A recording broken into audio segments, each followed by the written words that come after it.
around here capping for Shakur Stevenson. That shit was trash. Don't come over here with that shit. Friend or foe, if you got a channel, if you don't got a channel, don't come over here with that shit, because we going to have words and I'm going to cook you or you going to cook me. I'm going to be right or you going to be wrong, or you going to be wrong and I'm going to be right or something. But don't come over here telling me that was a great performance. Don't come over here capping for that trash-ass performance. Don't do it, bro. Fair warning. Shit, smash the like button. Subscribe to the channel. Share the video. Turn on your notifications.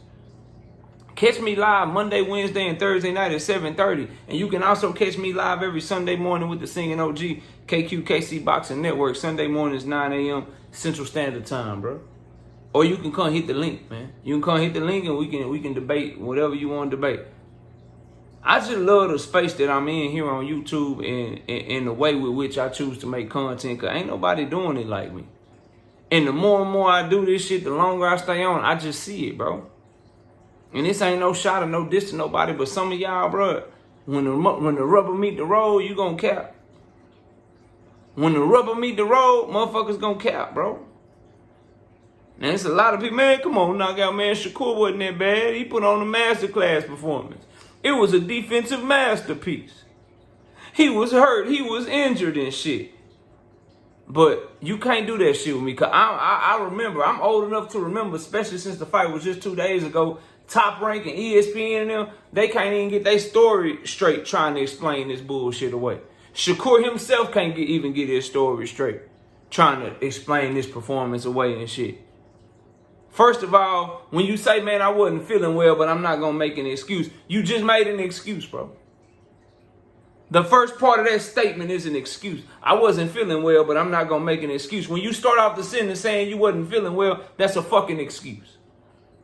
I don't know who people think they be talking to and shit. So he say he wasn't feeling well. Tim Bradley and them was on the telecast. Yeah, we were talking to him. We were interviewing him. And we saw he had some bruises on his left hand. We saw his left hand was bruised up. And so we asked him about it. But he said that it was okay and that he was ready to go and he was 100%. But we can clearly see that he's not throwing his left hand. Something's wrong with his left hand. Then one day later, Bob Arum is doing a motherfucking interview. Yeah, something's up with his shoulder. Leading up to the fight, we had to have his shoulder looked at a few times because something was wrong with his shoulder.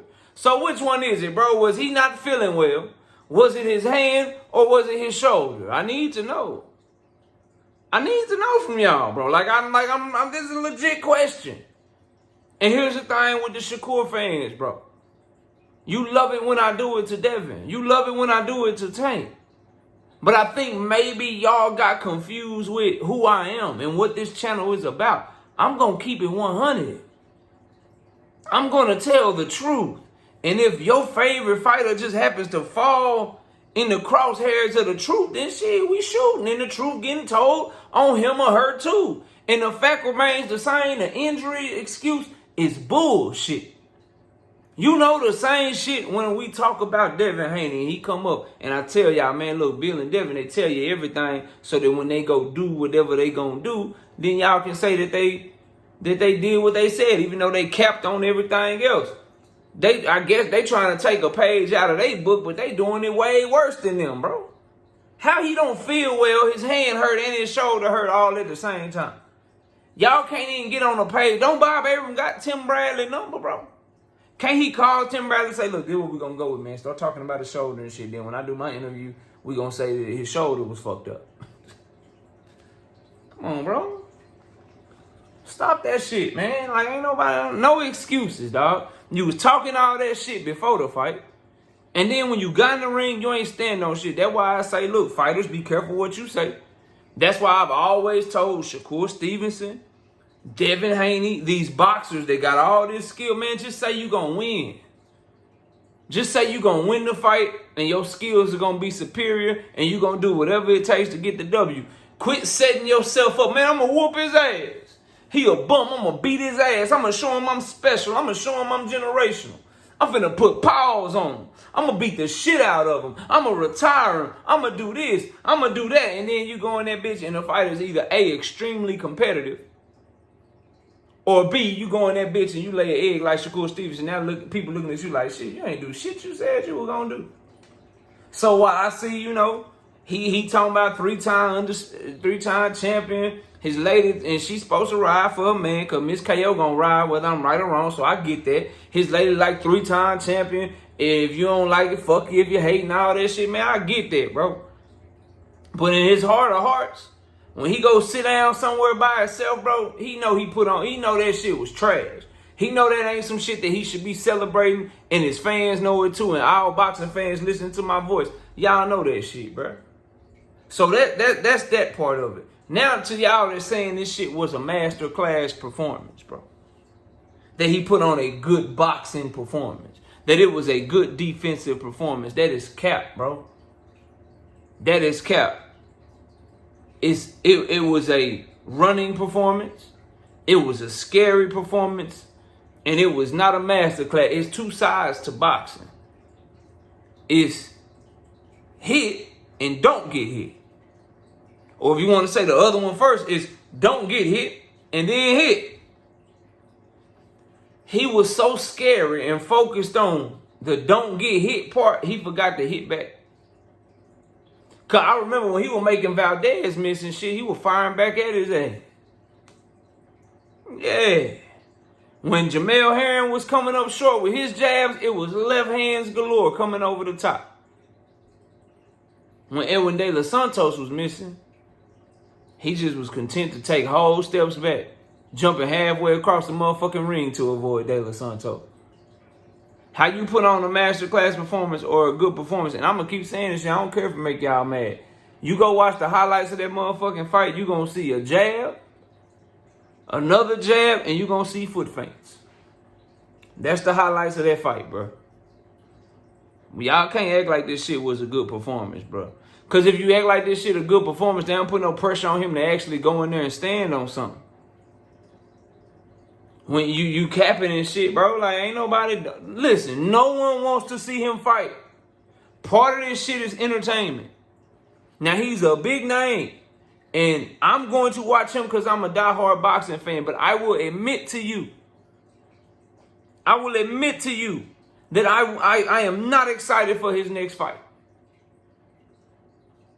Because the only way that you're going to get any aggression out of him is if you know he fighting somebody that ain't got no shot against him. If you know he fighting somebody with no crack on their shots, bro. If he fighting a boxer puncher, if he fighting somebody with some explosiveness and some athleticism, you already know what type of fight he coming out to fight. He fight like he's scared to get hit. He fight like he ain't got no chin. He fight like somebody been whooping his ass and sparring with 16-ounce gloves on, and he been feeling that shit. That's how he fight. I'm not saying that's what happened, but he fought like he was scared. How you scared of a motherfucking power and they ain't even touch you on the chin yet? How motherfucker got you so far outside of yourself that you connect on less punches than you done ever connected in any 12-round fight in your career?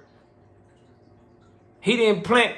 Bro, Edwin must have fell short with at least 40 jabs. Because he was trying to step in behind his jab and he was trying to jab on Shakur. When he stepped in on Shakur to jab, Shakur just kept jumping back to avoid the jab. He didn't jump back and plant and throw the left over the top, not one time, bro. And y'all want to say that, some of you want to say that this was a good performance. And some have even gone as far to say it was a masterclass performance or a good defensive performance. There is a difference between defense and running.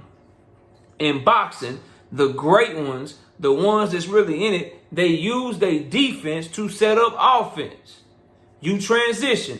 That is great defense. Oh, I caught that. Oh, I caught that. Oh, I rolled that. Boop. You ain't hit me with shit then. Boop, boop. I got your ass. He ain't do none of that. He showed good timing every now and then where he knew exactly when Edwin was about to throw a jab. Then boom, he jabbed too. His shit got there first. It's not enough, bro. That's not enough for anybody to think that he got a shot against the upper echelon of boxer punches. Nonetheless, have them want to see him. Because now you got to ask yourself, bro. If they set up the Shakur Stevenson Raymond Muratalla fight, are you sure that he's going to fight Raymond Muratalla? Is he going to try to fight him like he fought this guy? After that performance, knowing the mindset of Shakur Stevenson, are you so sure that he going to beat Lomachenko ass? That fight is exponentially closer than what I thought it would be. I'm just keeping it real with y'all, bro. And he lucky that he might be catching Loma if Loma fights Kambosos and then they unify later on next year. He lucky he might be catching Loma at 35, 36 years old with that mindset. With that mindset that he got. His mind ain't there. He ain't got no dog in him. He a chihuahua barking behind the fence until I see something different. I tell you what, though. You put him in there, if they make the Navarrete fight next, he going to put on a great performance. Because Navarrete's too slow. Navarrete's too undisciplined. His feet are trash. Shakur's going to know that he got all of the advantages on him, so he'll be more aggressive with him. So I don't give a fuck if he fight Navarrete next or any 130-pound fighter that, you know what I'm saying, ain't really like that. Or 135-pounder that ain't really like that. I'm looking to see what he look like against a Loma, what he look like against a Tank, what he look like against a Raymond Muratalla. Those are the three names right. What shit? Frank Martin ducked him. He did. But now I want to see what he looked like against Frank Martin. Cause that beat your ass shit sound good, them superior skills sound good or whatever. Frank Martin throw a 1-2 and Shakur realized he got real power. You trust him to stand in there with him? You trust him to really just do that? And I had Shakur washing him. Cause I thought the Shakur that fought Jamel Herring was the real Shakur. But this shit set him back a long fucking way. And y'all gotta stop saying that he did good in this fight. Otherwise, you ain't keeping it real with him or yourself. And quit lying about injuries, Top Rank, ESPN, and all the people that's pandering that shit.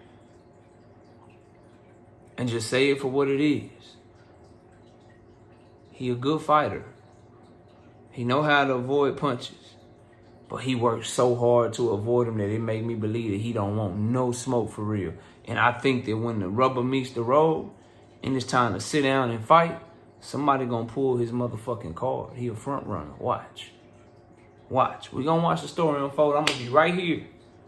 I'm gonna be right here the whole time. Cause I ain't going nowhere with this boxing commentary. But y'all let me know what y'all think, man. Masterclass performance. Defensive wizard.